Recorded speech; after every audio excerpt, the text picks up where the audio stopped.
ultimately the book is really about love. I mean, and I forget which character it is who says, well, you can have sex with anybody, but, love, who you love and who loves you is a much harder thing and a more complicated thing. Was that something you were trying to get across? Yeah, we wanted to write about love, but not just romantic love. We wanted to write about love in families and love between friends, and we wanted, I can't speak for you, but I wanted to take back that word, which has been stolen by people and turned into something that you can only have if you find your one true soulmate, who's out there for you, and that the meaning of your life is to go and find your soulmate, and that there's nothing else that has any value, and that no other relationships have any value. I think that is not only ridiculous, but it's also, it ruins many of the pleasures of life, which is that often the love that you have with the person sitting next to you is deeper and more lasting than many of the romantic loves you'll have in your life. And so I wanted to write about the many splendors of love, all the different ways that you can love someone and say it, and say it out loud, which guys have a terrible time doing. I think also getting across that it's hard, like that there's also, I think, again, I agree that I think the pairing and soulmate is one of the worst mythologies we have that screws us up irredeemably at times. And I think also another is that the notion that it's easy and it's not something you have to work for. It's like, you find it. It just drops out of the sky. It's there, I've found it, here we go.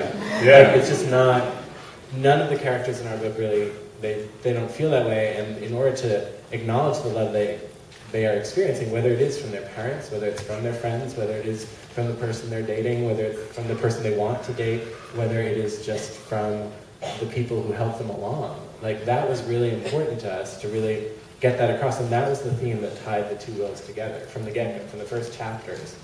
We knew that we were going to be exploring that, and because of that, the book does take, and will not give any of them away, but it takes a lot of twists and turns, and that is very realistic, and most of the twists and turns happen by people who are either misguidedly trying to follow the mythology of love, or they're letting the love that they don't acknowledge sort of go unacknowledged and doing stupid things because of that.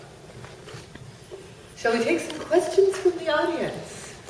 We don't have a mic, so stand up and use your outdoor voice. Yes, Jenny.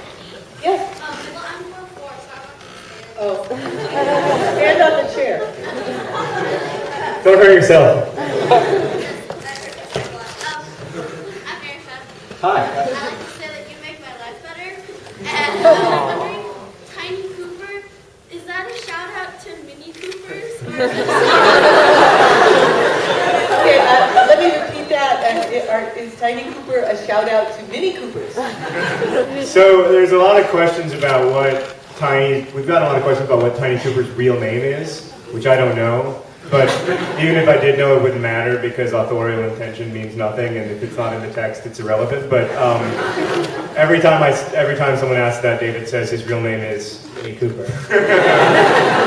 Which amusingly, the first time I saw or heard Tiny Cooper's name, that's immediately the thought that I had. But I don't believe that was John's intention at all. Correct?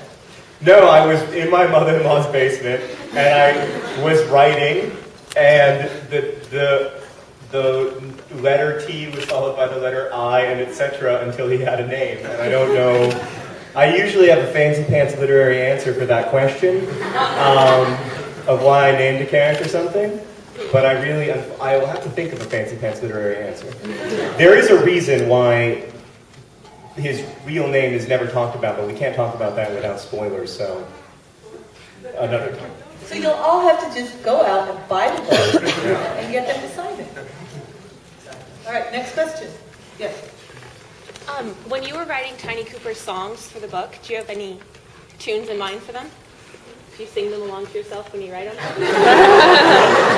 Absolutely. The question was, when writing Tiny Cooper's songs, did we actually have tunes to them and did we sing them aloud? Speaking for myself, absolutely, which led to some of the stranger moments in my writing career. Luckily, I live alone, so there are no witnesses to this, but absolutely every song in the book can be sung, and there is a tune to it. I will not be singing them here. I know. They're all like that, but when I say I won't sing, they'll cheer.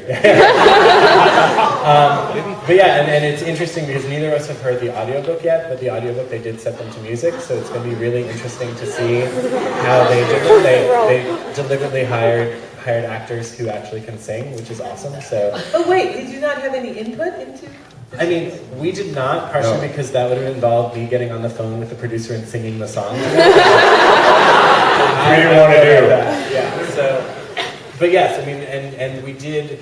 A lot of the songs that are excerpted in the book, they're actually full songs behind them that someday may see the light of day. But yeah, there's a lot of Broadway running in my blood. Not as much in Yeah, I mean, I definitely had tunes, but they're bad. I mean, I'm a really bad songwriter, but I like doing it. So most of my songs are either about my son or my dog, and they're 10 seconds long, and they describe whatever the son or dog just did. But like everyone, I like to sing, but I'm unusually bad at it. But there are tunes, yeah, for the songs in my head. I'm Oren, it's like Lauren but no L. And so you guys were talking about the slang and everything and how you guys don't know what teenage slang is. And if you're looking like through your comments and stuff, has there ever been any weird slang that you had to like look up on Google? Oh yeah, all the time. I mean, just touring with him, IRL, I'm like... You know what IRL is? Not until we started touring. I was like, it's like the Irish Republican. There's actually, yeah. So yes, and my Will gets very aggressive in one of his chapters about internet slang and how much he hates it, and I will admit that is totally me coming out. If I could eradicate LOL from the planet, I would in a second. It's not my priority, but it's up there. Whereas I will, instead of laughing, sometimes say, I lolled. Out loud. So on that issue, we are perhaps in disagreement. Yeah, that's okay. I will say that there was an example of this recently, which was that during the Project for Awesome, which is an annual charity event that Nerd Fighters do, someone commented something FTL. And I was like, French the llama. And it turns out that it means for the loss, or for the lose, which is the opposite of for the win, which means good. And for the loss means bad.